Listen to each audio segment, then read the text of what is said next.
Welcome to Disrupting Japan, straight talk from Japan's most successful entrepreneurs. I'm Tim Romero, and thanks for joining me. It's surprising at first. For all of the potential disruption in the energy industry, for all of the potential profits that can be made by doing things better and more efficiently in the energy industry, we don't see that many energy startups. And as it turns out, there are good reasons for this.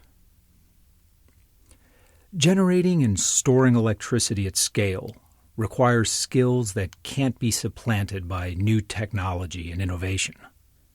Furthermore, most energy projects are long-term, low-risk, medium-return projects that are just not attractive to venture capital. These projects require a different kind of financing. One notable exception, however, is Japan's Shizen Energy, who is bringing a lot of renewable energy onto the grid in Japan and around the world as well, and they're doing it as a startup.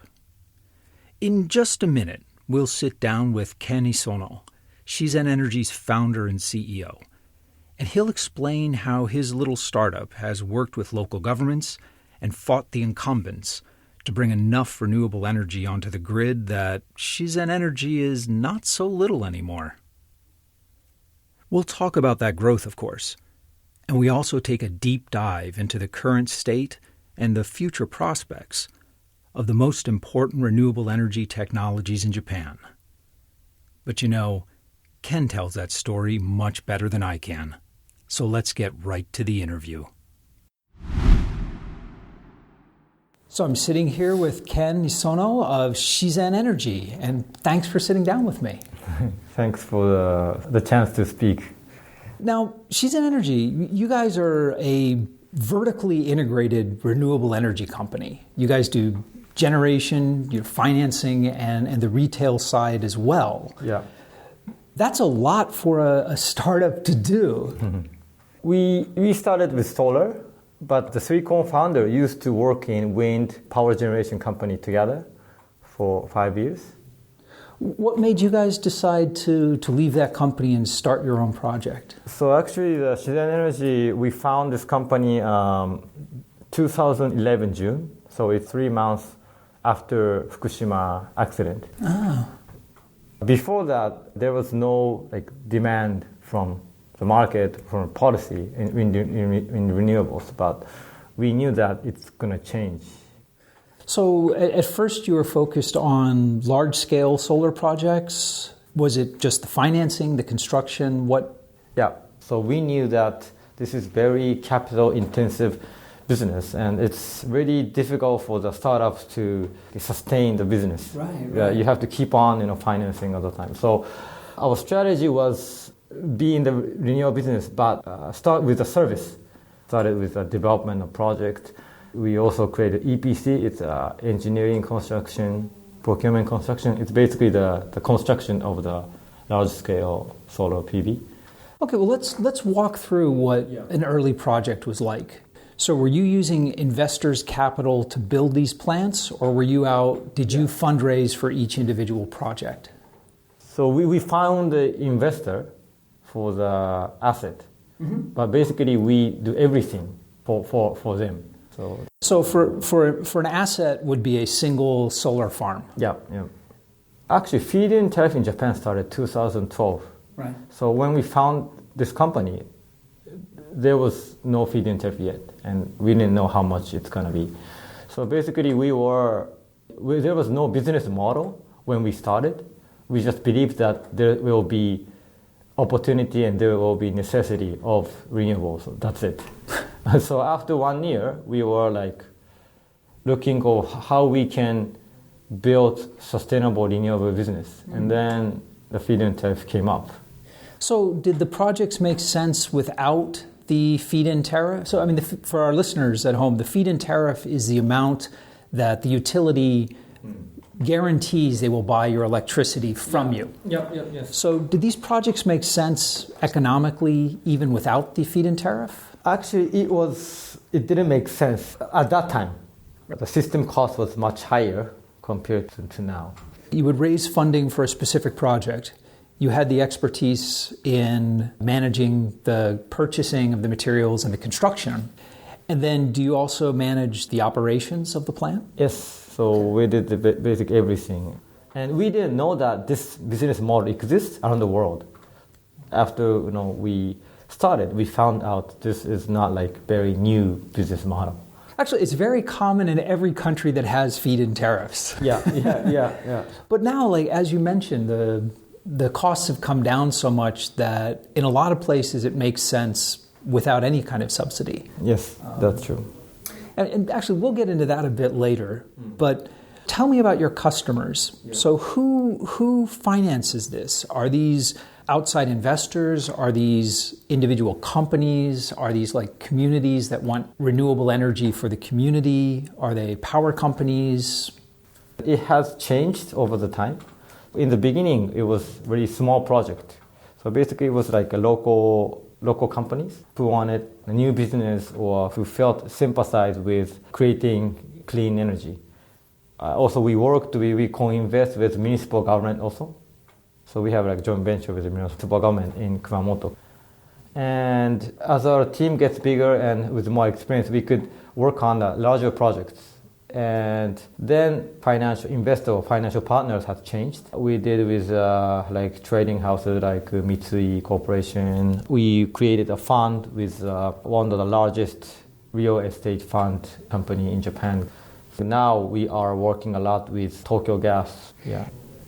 If you create the right projects in the world, there are more money than projects. So how do you find the projects? Do your partners bring you the projects, or do you actively go out and try to locate sites that would be appropriate? And yes, we do that.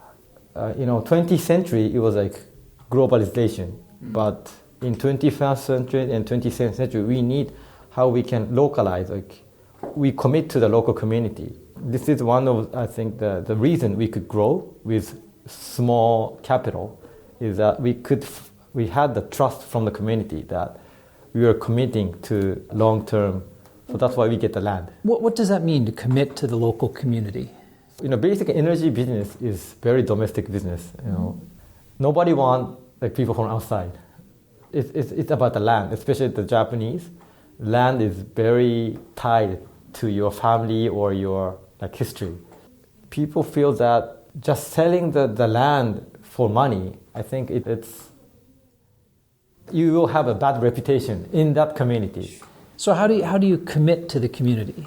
So one is we have a foundation called 1% for community, and we basically invest 1% of our revenue to that community.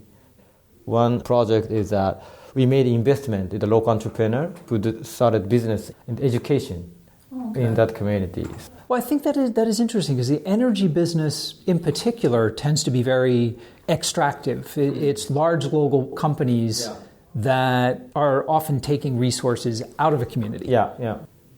Well, let's talk a bit about renewables in Japan. Yeah. So there are three basic types of renewables that you're involved with and that I think are important for the future of Japan, which is solar, wind, and small-scale hydro.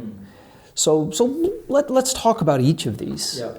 A lot of people outside Japan don't realize how big solar energy is in Japan. In fact, until last year, Japan had the second most solar capacity in the world. Yeah. And the U.S. just barely passed last year. Yeah. What's been driving this huge rollout for solar energy in Japan? Biggest impact was feed-in tariff. I think from now on, it's more like small scale. The price of the generation is going lower than the energy price from the grid. So I think that will be the next driver for the... So for the mega solar projects, the big solar projects, the feed-in tariff when we started out was 42 yen per kilowatt hour. Yeah. And now for residential, it's down to about 26. And for large-scale projects, it's an auction-based now, right? Yeah. So how much has that caused solar deployment and solar development to slow in Japan? Yes, I think large scale, I think it will slow down for a moment until solving the issue of the grid. Looking forward, now that the end of the feed-in tariff, back in the good old days when it was 42 yen per kilowatt hour, it was actually kind of hard to lose money building solar plants in Japan. But right now, going forward, what's the real bottleneck? Is it the cost? You mentioned the permission to connect to the grid. What's the real bottleneck for mega solar projects in Japan now? I think it's the grid connection cost. So you have to pay some amount to utilities for the grid connection, but basically we cannot control the cost. So how does that work? Do the utilities just come in and say, after you've built it, we're going to charge you this much a month to connect? Yes. Or is it a one-time fee? It's a one-time fee, and they calculate how to upgrade their transmissions or their substations. It's basically their cost. There's no negotiation of the cost. Basically, that's uncontrollable. Is there a public formula that says this is how they calculate it, or is it just the utility says this is what you have to pay? Yeah, basically that's so. I mean, there's a logic behind it, right, of course, but we cannot. Yeah, we can't see that logic from outside. No. It's project by project. So one project we had a 100 megawatt project. Investment is 100 to maybe 120 million US, and the grid connection cost about 100 million. Oh my God! Really? So that's crazy. We understand the logic, but there should be more transparency and the innovation towards the cost that can be done, but it's impossible for the others to get involved. So. Yeah. The deregulation of the energy industry is really exciting in a lot of ways, but transmission, distribution, that's a natural monopoly. You're not going to have competing companies stringing up transmission line, two sets of transmission lines. Of course, nobody knows looking from outside, but how much of that cost do you think these are actual costs, and how much of the cost is just the grid operators don't want to be bothered with all of this extra renewables coming onto the grid? We build our own grid lines to the grid. We build 20 kilometers, 30 kilometers of the grid by ourselves. One time, the utility side offered us, if they build, the cost was 3 times higher than our cost. So we did by ourselves, negotiating the land with landowners, and the cost was 1/3.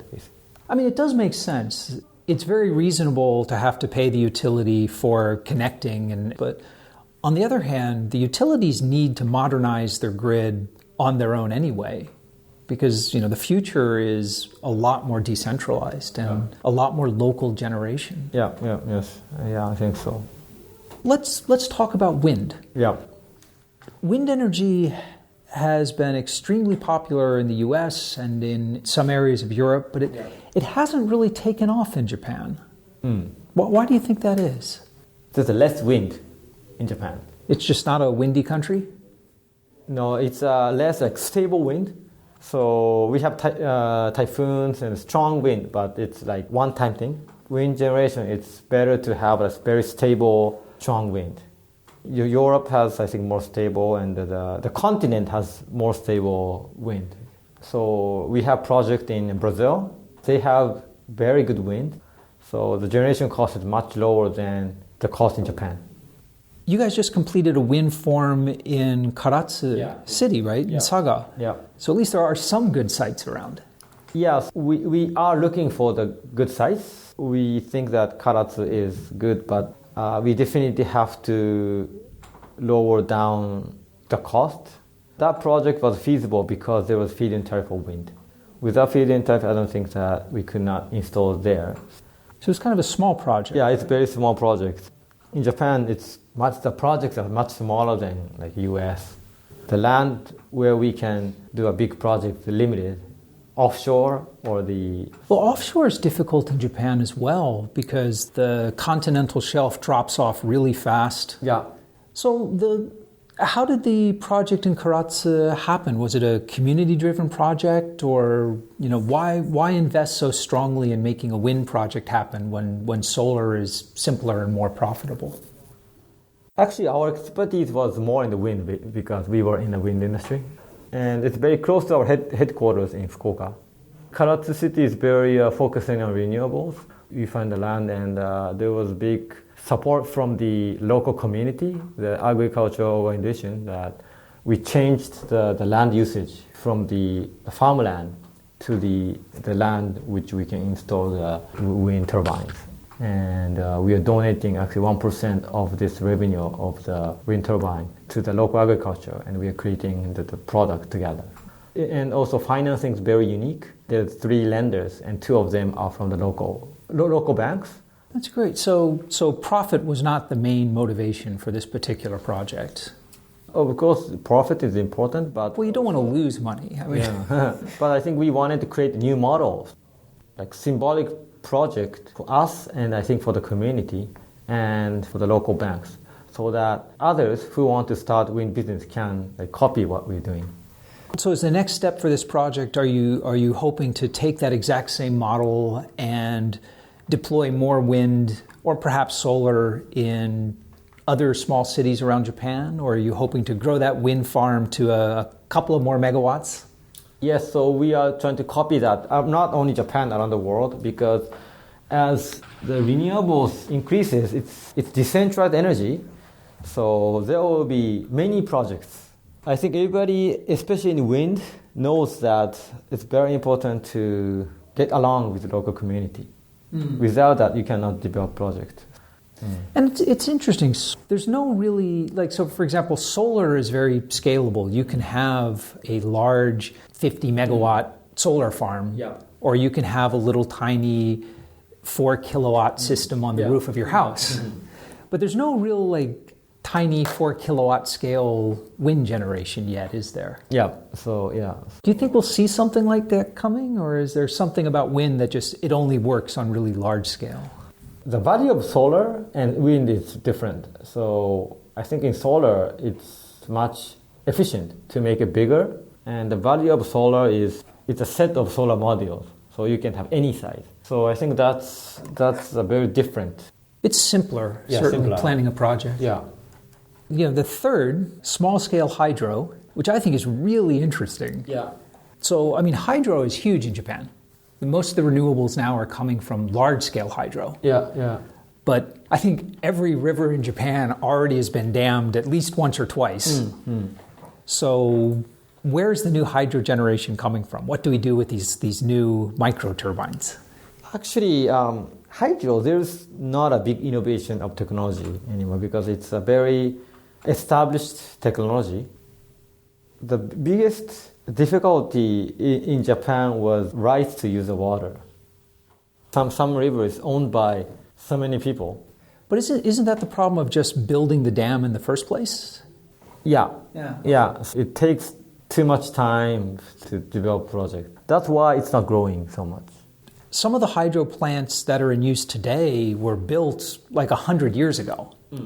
They just run if you keep them maintained. But there's a lot of new turbines I've been reading about that are much smaller. They don't generate as much electricity, but you could use them on smaller dams or in existing dams. Do you think we'll see that deployed in Japan? Maybe in the future. But not yet? Not yet, because energy is basically it's about the cost. So how can we create a lower cost energy than coal? If there's a not big demand, I think it's very difficult to cost down the turbines. But I think a lot of it might go to what you were talking about before, is that everyone tends to be very short-sighted and look at the next quarter or the next year. And, hydro generation, this will run for 100 years. But it's very hard to finance anything based on 100-year lifetime. And I think even, very small turbines, maybe 50 people have to agree. Oh, even to install a new turbine? Okay. So I think the issue is more of this agreement of usage of the water. It's not owned by municipal government. So the project we started this water rights was owned by municipal government. So stakeholders won. Okay. So it's a political problem more than a technology or an economic problem. I think so. What about geothermal energy in Japan? So I think it's a big potential too. I know. I mean, we're sitting on a whole chain of volcanoes. Yeah. I mean, there's lots of geothermal heat. Yeah. I think it's the same issue as hydro. Politics, getting yeah. people to agree. Yeah. And it's in the national park and some area with onsen and hot spring. And hot springs also, it's a right to the community. So it's same as water. And just coordinating, getting all the agreement of 30, 40, 100 different parties is just difficult. Yeah, well, that's one way. Yeah, impossible, basically. Getting the agreement from 100 people is impossible. Yeah. That's a shame. Because hydro and geothermal, especially in Japan, I mean, we're sitting on a string of volcanoes. It's 80% of the country is mountains. It's perfect for hydro and geothermal. Yeah. It's, I think, responsibility from our side, but also I think we need to work with the government too. How can we really commit to solve this energy issue of Japan? Because in 10, 20 years, the nuclear cannot be reoperated. I mean, there's a time we need to stop operating. I think at this moment, there's no solution. Yeah, and I don't think turning the nuclear plants back on is one thing, but I don't think we're going to be building new nuclear plants in Japan. I think it's very difficult.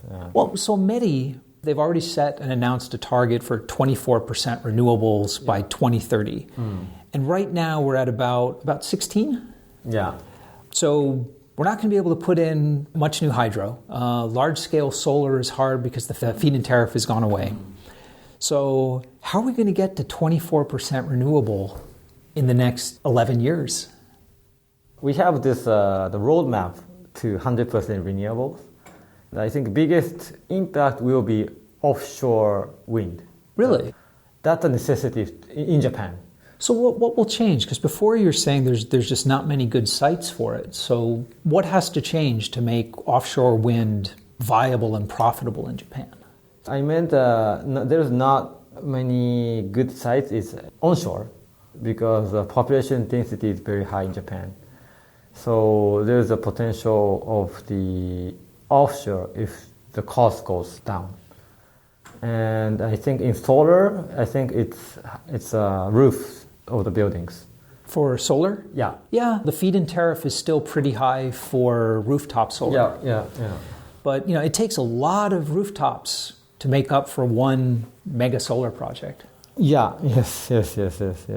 Yeah, but I think that's something we have to work on. Yeah. And geothermal is of course important. Hydro is also important. I think, but we think it's one key technology is offshore wind. Well, that makes sense on the generation side. Yeah. On the consumption side, I know that Shizen Energy, you guys have been a big promoter of RE100. Yeah. So RE100 are companies who commit to using 100% renewable energy or buying offsets. Yeah.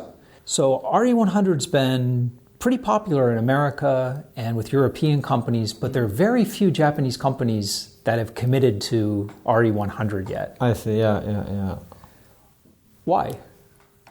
And how do we change it? I think it's a matter of time. I think energy is something everybody's not familiar with. I think there's not enough information in Japan yet. And if people get to know it, I think it will change. So what are some of the companies that are RE100 in Japan? Well, I think Sony and house building companies like Daiwa House, Sekisui House, Ricoh, the copying machine company. Right.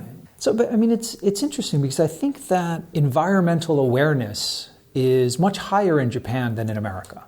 There's much higher support for recycling in Japan. People are willing to pay higher taxes to offset environmental costs. So I'm surprised that RE100 hasn't been more widespread here. That's true. I think it's just people don't know. I think the executives of big companies, I think they need a chance to learn what's going on in the world. Oh, okay. So there might be some tipping point in the future where if enough Japanese companies start doing it and there's a public awareness of it, there'll be a very rapid adoption. I think so. Once Japanese companies are good at copying. Well, no, once a trend gets going, it tends to happen very quickly in Japan. Yeah. I think it's a matter of time. Yeah. Because I think renewable energy, we really need to solve it both on the demand side and the generation side. Yeah. Not only the companies, but I think actually responsibility of us to promote to the individual household. Nowadays, the individual consumers, I think, has the strongest negotiation power with the reputation and perception create a brand. Yeah, and if you look at, like, in America, the companies that adopted RE100, I mean, they did it in response to that exact consumer pressure. Yes. And consumers are funny that way. I mean, they won't pay extra directly for renewable energy, but they will pressure companies to use renewable energy and, like, indirectly pay extra, and they're very happy doing that. Yes. So if that's the approach that works. Yeah, because I think energy, it's about costs. So Shizen Energy is a Fukuoka company, Yeah. right? There's so much innovation going on in Fukuoka. If you look at the population, a really high percentage of startups are coming out of there. Why do you think that is? One is the Fukuoka city is really committing to support the startups. It's a good city. It's not like a huge city. So we have maybe like 200 people. Probably 30% is from abroad. In kind of the startup community there? No, our company. And we found out that people say that Tokyo is too big as a city. Not so many people have experience of living in the city of this size. They prefer to go to Fukuoka. So it's kind of quality of life. Yeah. They have a good balance. But the other thing I've noticed about Fukuoka startups, and you guys did this too, is that startups in most cities, if you look at, for example, Osaka, when a startup starts getting big, they'll move to Tokyo. But Fukuoka startups tend to open like a branch office in Tokyo and keep their headquarters in Fukuoka. Maybe that's because people like Fukuoka. They don't want to leave. Well, that's important, I think. Yeah, I think if it's Osaka or Nagoya, it doesn't make much difference with Tokyo. Fukuoka or maybe like Sapporo, they have the different value. But I think that kind of sense of place, that sense of community is really essential in developing a startup community. I mean, Tokyo is huge. There's a lot of great startups here, but it's almost too big to have a startup community. There's a bunch of different startup communities in Tokyo, which is fantastic. And 20 years ago, I couldn't have imagined that. But Fukuoka, there really is. It's small enough that there's a community and everyone kind of knows each other. Yes, I think so, yeah. People like to live there. We are very talented people who don't want to work in Tokyo because of their parents or their wife or nowadays people are not sticking to Tokyo. In Japan, it's everything centralized in Tokyo. So we wanted to create the new business model to be global from Fukuoka or the local city in Japan. Yeah. It doesn't have to be Tokyo. It doesn't have to be Tokyo. All right, let's predict the future here. Yeah. No, I think when we're talking about like the future of energy, looking at how energy is being deregulated and broken up today, it seems a lot like when the telcos were broken up in the 80s, when they broke up AT&T and NTT. And there was this huge wave of innovation after that no one could have predicted like in the early 80s. Yeah. I think in energy as well, this wave of innovation is starting. So looking into the future, 10 years, 20 years, how are things going to be different? So I think basically energy is going to be free. Free? Yeah. So cheap, it's cheaper not to meter it. So I think business model will not be like kilowatt hour business. There must be like different service. I think that's the value of renewables. The business change from fuel business to technology business. and marginal cost is zero. That'd be amazing if it happens, but energy, it's almost like there can never be enough energy. People will always use it if it's there. Yeah. So I think basically it's free, and then you can use it like any amount you want. I think that's the future. So do you think, what is the main driver for that? Do you think it's just going to be wind and solar prices are going to keep dropping the way they have been for the last 10 years or so? Yeah. Yes. For example, in Europe, there's sometimes energy price is negative.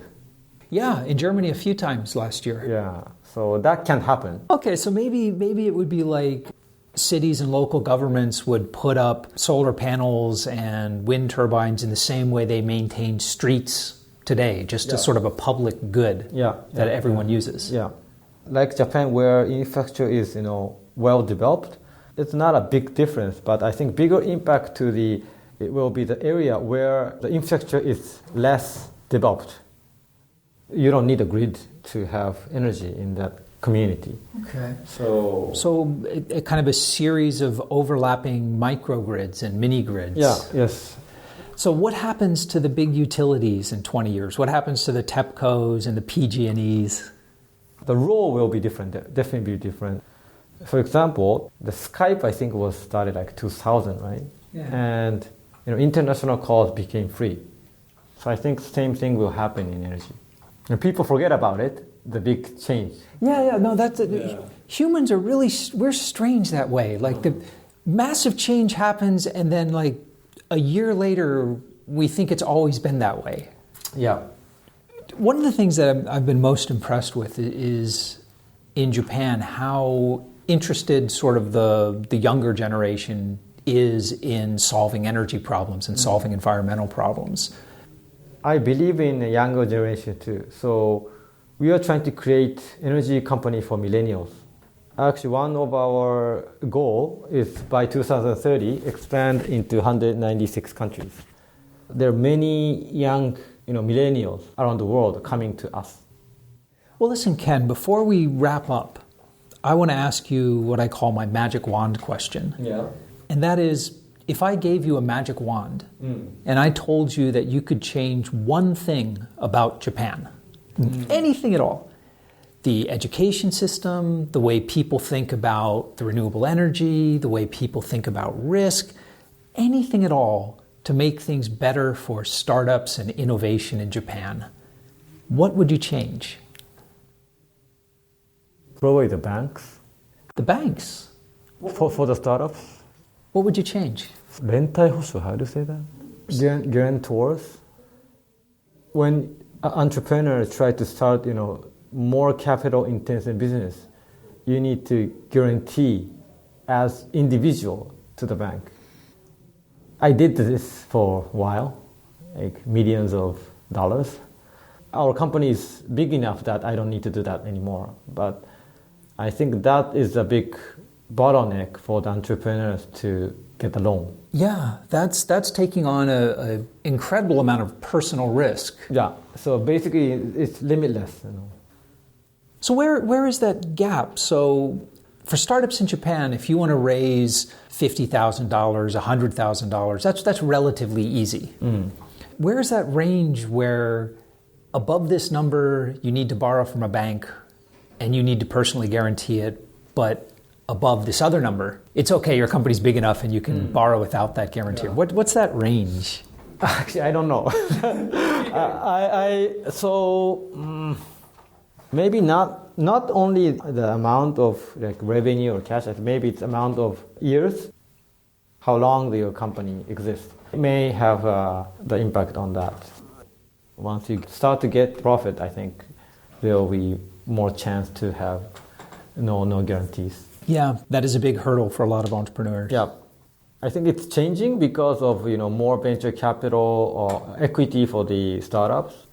But if you rely on too much equity to the outside investors, your share will be lower, and there will be more pressure from the investor. Sure. I mean, it reduces your profits, but more importantly, it reduces the amount of control. Yeah. So sometimes you need the debt to keep control. Yeah, that makes sense. And I mean, it's really useful to have that as a tool to have bank financing. That's what it's supposed to be for. Yeah. Do you think the banks are changing their attitudes at all? Yeah, but I think it's changing because Japan population is decreasing. Everybody has to change for the better future. So I hope everybody's changing bit by bit. I hope so too. Yeah. Well, listen, Ken, thanks so much for sitting down with me. Thank you.